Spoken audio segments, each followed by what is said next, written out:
Had an opportunity to take a look at the Buccaneers last night since went back and actually watched the week 1 game to kind of try and figure out some things offensively that the Bucs were doing. How bad did that hurt, man?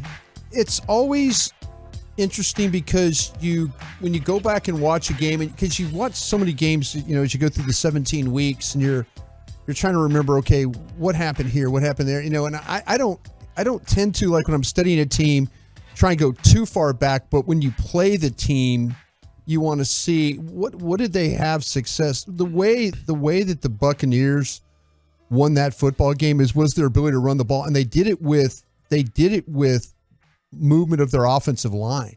It really wasn't the stuff that was. And what's different about this game this week, though, too, will be with Hankins in there. Hankins playing will not allow them to. They didn't have great success running the football inside on you. Everything was like with the pulls. They figured out that we talk about the perimeter runs, but the whole thing, this is where the start, like the downfall a little bit for Diggs was, where all of a sudden the soft corner, this was what was able to, people were watching the tape and they're like, wow, this corner's really not interested in playing today, or he's not interested in being a part of the run. What the Buccaneers did was they did a really good job of getting their guys out on the perimeter, their blockers. So Dorrance Armstrong making, really one of his, now it's no Randy Gregory. He's having to make the start. Now he's in the game and now he's getting blocked, and I think the thing you have to hope is if you're a Cowboy fan, I think you're better in the perimeter runs. I think that Hankins helps you in the middle, and I think he helps you because it allows Van Der Esch to run. Right. Mm-hmm. That's going to be the key. The teams that I watch, the Cincinnatis and the San Franciscos and the people like that, the Cincinnati game, Tampa played perfectly for the first half. They were up 17-0. And all of a sudden, Brady threw an interception. Then he had a couple of fumbles. Then they had what really kind of set it off. They had a 4th and 1, and they tried a fake punt. The ball hit, Gino Bernard, and it was on the ground, and the Cincinnati recovered and got points. But if you watch how Tampa Bay was trying to attack those people, it really was that they struggled. It was not the perimeter stuff that they were doing. They really try and kind of run the ball straight ahead, and then when they did get a run like a toss to the left or toss to the right, the teams that, like I was talking about, the 49ers, they were able to get linebackers in place, and then they make Leonard Fournette stop. They make him, so he's not really getting to go. He's not getting the momentum going downhill. And this is where I think Hankins really, really helps you in this game, because he's going to take blockers with him.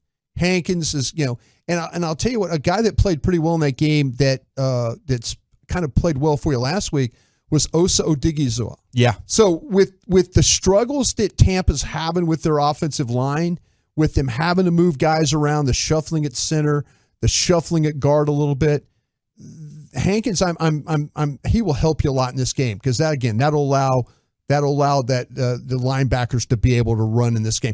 I think the Cowboys, to have success, have got to get Anthony Barr off the field in this game. I don't think they could, even though running the ball at Anthony Barr, he plays well, but if it turns into that perimeter game, then he can't get to the outside. I'm glad you brought that up, because I was going to ask you with Van Der Esch coming back. That's it. I'm taking Barr off the field. So how much is that going to now help Damone Clark being able to kind of get back over? Well, more of a natural spot for him. Yeah, it's more of a natural spot, but it's more of having Van Der Esch on the field with him, telling him, all right, hey, this is here's what's coming. Be ready. Go back. Takes just a little bit of pressure off him. Yeah, it does. It takes the pressure off him, but and now that Clark has played enough games, but those games he played without Van Der Esch, you could tell he wasn't as good of a player. But you're going to need Clark in this football game. You're going to need Van Der Esch to be really big. I think the Cowboys as a secondary tackle a little bit better now. I still worry about them going after the dig side of the field, but I think your defensive ends are better playing the run. Your linebackers better playing the run, and you got that big guy in the middle to kind of contain the run. Okay, that takes that out of that. Are you moving a safety up most of the game, or are you worried about your second corner getting picked on? Wilson. The thing about it is, I go ahead and put Wilson down in this thing. I think the Buccaneers are going to try. Now, the problem you run into, how much coverage does Wilson really play in? It's more hooker that plays in coverage if they're going to shield. I would consider this. I think the guy that you need to worry about for the Buccaneers in this game is Chris Godwin. We talk about Mike Evans. Julio Jones killed you in this game because of the jet sweeps and stuff like that. That was a problem. And we've seen the Cowboys in the Jacksonville game. They had problems with the jet sweeps. They weren't able to react quick enough, though. So to me, I do worry about Chris Godwin in this game. Just because you look at the number of passes that Brady throws to him. Oh, it's all day, man. Screens and short, it's slants. It's a lot of underneath stuff. Absolutely. A lot of stuff like that. Tough. Yeah. No, he is. But they don't throw the ball down the field because of it. Now, again, they could take shots, but their protection, they're one of the worst teams in the league when it comes to long yardage, converting on long yardage on third down. They just don't have time. Now, I might consider traveling Diggs with Chris Godwin in this game and then taking my chances with the others and see, because I don't think that Mike Evans is the games I watch is always as consistent as Chris Godwin. I think with Brady, and I think Brady knows that. I think Brady throws Chris Godwin the ball knowing that, okay, I can convert with this guy. Mike Evans is open, but there's also those misses and those drops and stuff like that. You see that happen. But if you're Brady right now and you see a quarterback like Josh Dobbs going down the sideline, or see Sam Howell going down the sideline, we're going to see Mike Evans going down the sideline. I'm sure you're going to see a shot. And even if it's only 2 or 3 times, they could be backbreaking. Yeah.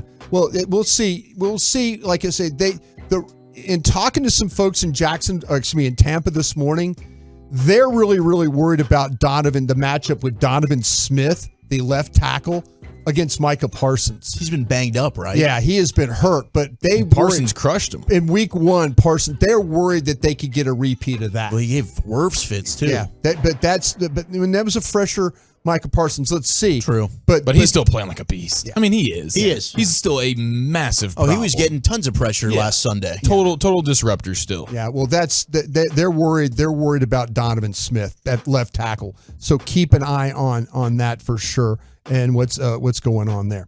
Okay, on the defensive side of the ball here, this is where to me I feel like that the Cowboys, going back and watching that game and then watching some of the teams that have had some success.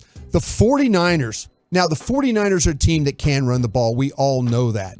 But the way the 49ers did it, it wasn't a smoke and mirrors thing. It was, can you put your tackle and your guard together and push that down line or occupy? Can you occupy Hicks or can you occupy Vita Vea? And then if you get that done, then that's where the backs have a little bit of chance. The linebackers, the 49ers ran through this team pretty well with Christian McCaffrey, but everything was really quick hitting. There was no hesitation. It was seal the down guy and then just attack the hole as quickly as you can, and they were able to get through and then make some positive yards. When you went back and watched the Dallas game from week 1, Ezekiel Elliott had a similar type of a game. They just went away from the run. Yeah. They just started throwing the ball, and then what happened is Dak got worse and worse as the game. He started throwing to traffic more. The interception to Winfield was an awful throw. But I would not be surprised if Dallas tries to run, really legitimately tries to run the football. Now, I'm not saying you have to run it on first down. I know everybody's freaking out about that. Yeah. But they had some plays that were blocked pretty well. And that's even with McGovern out of the game. That's Farniak playing in the game right now. Yeah. So, McGovern went out the first game for Tyler Smith. Yeah. So, yeah.